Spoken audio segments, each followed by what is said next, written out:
శ్రీ శ్రీ శ్రీ బాలా త్రిపుర సుందరి కాలభైరవ పీఠంలో రాత్రి 12 గంటలకు నదిలో మహాశివలింగ ఉద్భవన. శ్రీమాత్రే నమ. శ్రీ మహాగణాధిపతి నమ. శ్రీ గురుభ్యో నమ.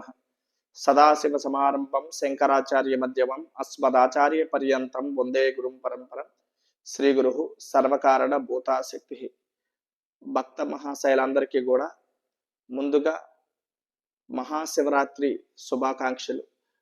మహాదేవదేవుని యొక్క ఆశీస్సులు పరిపూర్ణంగా కలిగే విధంగా ఈ శివరాత్రి మీరు అందరూ కూడా వినియోగించుకుంటారని మనస్ఫూర్తిగా కోరుకుంటూ, శ్రీ శ్రీ శ్రీ బాలా త్రిపుర సుందరి కాలభైరవ పీఠంలో ఈ వస్తున్న శివరాత్రికి అంటే ఆదివారం నాడు, ఈ ఫిబ్రవరి 15 ఆదివారం నాడు ప్రతి సంవత్సరం జరిగినట్లుగానే ఈ సంవత్సరం కూడాను అంటే విశేషంగా స్వామివారికి అర్చన ఆరాధన జరుగుతాయి.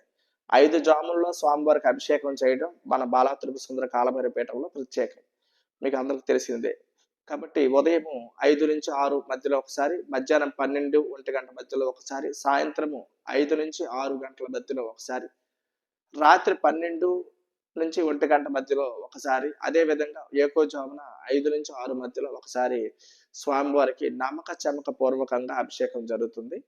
ముఖ్యంగా రాత్రి 12 నుంచే లింగోద్భావన అనే కార్యక్రమము మన నదిలో ప్రతి సంవత్సరం మీరు చూస్తున్నారు. మహా అద్భుతంగా సాక్షాత్ పరమశివుడు వచ్చి చేస్తున్నట్లుగా, ఆయనే వచ్చి చేయించుకున్నట్లుగా మన పీఠంలో మహాశివరాత్రి వేడుకల్లో లింగోద్భావన సమయము పారుతున్న నదిలో నాగావళి నది సెలయేరుల నడుమ స్వామివారి మృత్తికా శివలింగాన్ని విశేషంగా ప్రతిష్ఠించిన శివలింగానికి విశేషమైన ఆరాధన చేస్తూ అర్చన చేస్తూ చివరిగా స్వామివారికి అభిషేకము, కుంభాభిషేకం తలపించే మాదిరిగా ఇక్కడ అభిషేకం చేయడం జరుగుతుంది. అది మీ అందరికి తెలిసిన విషయమే, విదితమే. విశేషంగా అభిషేకం చేయడం, అభిషేక ద్రవ్యములన్నీ కూడా మీ పైన అవి పడడం, అది ఎంతో పుణ్యం, ఎంతో కర్మ ప్రక్షాళన చేస్తుంది.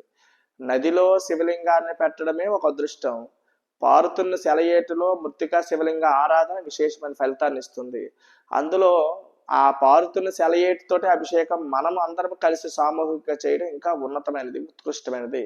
ఆ తర్వాత స్వామివారికి ప్రీతైన భస్మము అభిషేకం చేసి 12 హారతులు స్వామివారికి విశేషంగా ఇస్తూ మనందరం కూడా తన్వయత్వం చెంది స్వామివారి యొక్క నామస్మరణంతో ఆ ప్రాంతం అంతా కూడా పునీతమైనట్లుగా, ఆ ప్రాంతంలో ఉండే మనం కూడా పునీతమైనట్లుగా ప్రతి సంవత్సరం జరుపుకుంటున్నాం.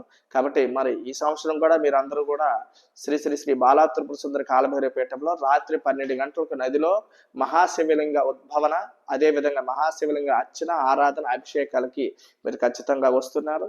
వచ్చి స్వామివారి యొక్క ఆశీస్సులు పొందుతున్నారు.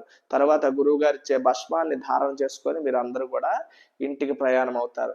సాయంత్రం 6 నుంచి కూడా ఆ రోజు ప్రత్యేకంగా కార్యక్రమాలు ఏర్పాటు చేసి ఉన్నాం.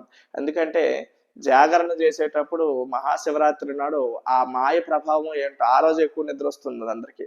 కాబట్టి అలా ఆ నిద్రలోకి, ఆ మాయలోకి జారిపోకుండా అందరికీ కూడా ఆనందంగా భక్తి పారవశ్యంలో మునిగి తేరే విధంగా కార్యక్రమాలు, నామ సంకీర్తనలు, భజనలు ఇవన్నీ ఏర్పాటు చేస్తూ, అదే విధంగా 12 గంటలు లింగోద్భావన చేస్తూ, ఆ లింగోద్భావనలో కూడా మీతో విశేషంగా నామార్చన చేస్తూ, మీరు నామార్చన చేస్తుంటే నేను శక్తి పంచాక్షర మంత్రం జపంతో స్వామివారికి అభిషేకం చేస్తే అది ఎంత అద్భుతంగా అందంగా కనిపిస్తుందో, ఆ వైభవం చూడడానికి, ఆ వైభవము సర్దుకోవడానికి, ఆ వైభవాన్ని మనము తనివితీర దర్శించడానికి మనకి విశేషమైన అవకాశం భగవంతుడు మనకి ఇక్కడ కల్పించాడు. కాబట్టి మన అందరూ కూడా అవకాశాన్ని వినియోగించుకోవాలి.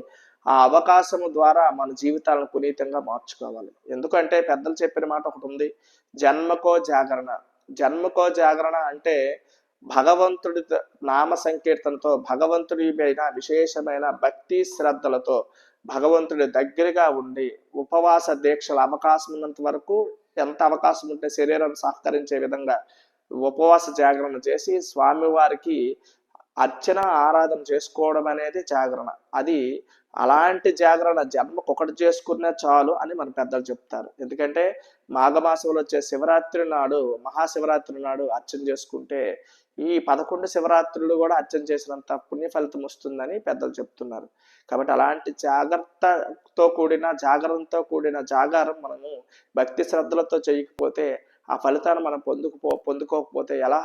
కాబట్టి మనం ఖచ్చితంగా ఆ మహాశివరాత్రి యొక్క పర్వదినాల శక్తిని మనం మనము అది ఆ శక్తిని స్వామి యొక్క అనుగ్రహాన్ని మనము పునకపుచ్చుకోవాలి.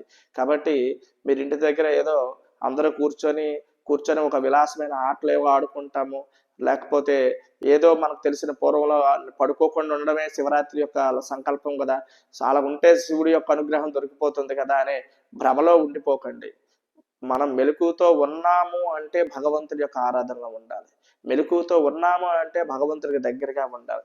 మెలకుతో ఉన్నామంటే భగవంతుడితో కలిసి మమేకమై తన్మయత్నంతో ఉండే ప్రయత్నం చేయాలి, లేదా గురువులతో కలిసి సాధన చేసే ప్రయత్నం చేయాలి. అంతేగాని ఇంట్లో కూర్చొని 10 మంది కూర్చొని అష్టాశమ్మ ఆడుకుంటాము, డొక్కుడోలు ఆడుకుంటాము, లేకపోతే ఇంకోటి ఆడుకుంటాం అంటే అది కుదరని పని. దానివల్ల స్వామికి ఎటువంటి ఆ యొక్క అనుగ్రహం స్వామి నుంచి మీరు పొందిన వాళ్ళు అవ్వరు, ఆగ్రహాన్ని పొందిన వాళ్ళు తప్ప అనుగ్రహం పొందిన వాళ్ళు అవ్వరు.